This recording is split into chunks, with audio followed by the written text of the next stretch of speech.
মাসুদ ভাই শুনছেন আপনি আমাকে? হ্যাঁ, কেন শুনবো না, বলেন না আপনি। জানতে চাচ্ছিলাম যে এই যে বিএনপির 24কে নিয়ে গণঅভ্যুত্থান বলা, বিপ্লব বলা, কি হবে না হবে, মানে এখনো এক বছর পরে সেই প্রশ্নগুলো থাকছে কেন আসলে? এই প্রশ্ন কেন তুলতেছেন আমি জানি না। আমি আপনাকে বলি শুনেন, এই বছরের 5ই আগস্ট জুলাই ঘোষণাপত্র হয়েছে, একটা হয়েছে, জুলাই ঘোষণাপত্র পড়ছে না, ওই যে বৃষ্টির স্নাত টিপ টিপ বৃষ্টির মধ্যে পড়ছে। সংসদ ভবনের সামনে। হ্যাঁ, আমি আপনাকে ওইটার 20 নম্বর এটা পড়ে শোনাই।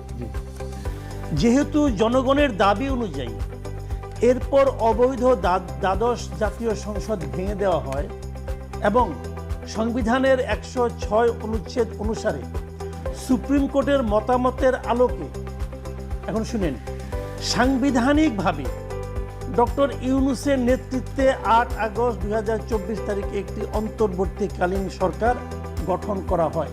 কিভাবে গঠন করা হয়? সাংবিধানিকভাবে। ক্লিয়ার কথাটা বুঝতে পারছেন? সাংবিধানিকভাবে একটা সরকার গঠন করা হয়েছে সুপ্রিম কোর্টের নিয়ে মতামত নিয়ে। কাজেই এই ডক্টর ইউনূসের সরকার very much a constitutional government, এর মধ্যে আর কোনো আলাপ করার চেষ্টা করেন না। পুরা এই ঘোষণাপত্র পড়েন, 5 বার পড়েন, বিপ্লব শব্দটা এখানে নাই। আবেগ দিয়ে বিপ্লব প্রতিষ্ঠার চেষ্টা করেন না। এখন মূল কথাটা হলো কি শুনেন, আসলে যদি আমাকে বলতে বলেন, আমি বলবো এটা আসলে একটা জগা খিচুড়ি সরকার, জাস্ট জগা খিচুড়ি সরকার। সরকার গঠন করা হয়েছে সাংবিধানিকভাবে। গঠন করার পর তারা একের পর এক সংবিধান লঙ্ঘন করছে, একের পর এক করছে। যে জিনিসটা এটা তারা ভুল করছে একটা। এখানে অনেক জ্ঞানী লোক ছিল, তো ওই যে অতি সন্ন্যাসীতে গাজর নষ্ট বলে না, ঘটনা হচ্ছে এখানে আর কি। জ্ঞানী লোকের সমাহার হয়েছে। কিছু লোক আছে জ্ঞানী, বেশি জ্ঞানী, আবার কিছু লোক আছে কিছুই বুঝে না, তারা মিলে এটা বানাইছে আর কি। যারা কিছুই বুঝে না তারাও আবার গুরুত্বপূর্ণ দায়িত্বে ছিল।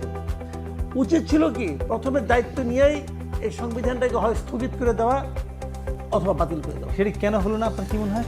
ওই যে আগে তো বললাম ভাই, অতি সন্ন্যাসীতে গাজর নষ্ট হয়ে গেছে। রাজনৈতিক দলগুলো কি রাজনৈতিক দল এর কোনো ভূমিকা রাখে নাই? না, রেখেছে। পলিটিক্যাল, আমরা তো গণমাধ্যমে দেখেছি রেখেছে। আচ্ছা ঠিক আছে, উনি তো আপনি তো মাঝে মাঝে থামাচ্ছেন, আমি আপনাকে উল্টা বলি, কোথায় রাখছে ভূমিকা বলেন? না, আমরা তো দেখেছি যে কোথায় রাখছে।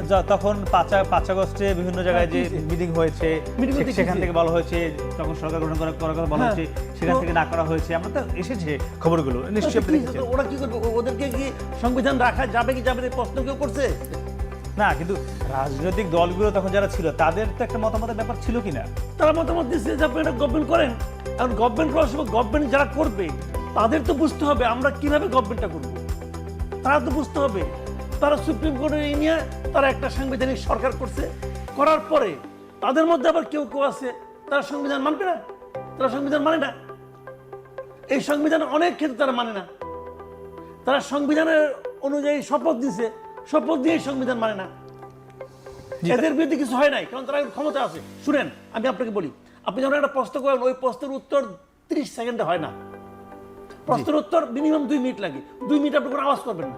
2 মিনিট আপনি ঘুরে যান, স্টপ নেন, তারপর আলাপ করেন।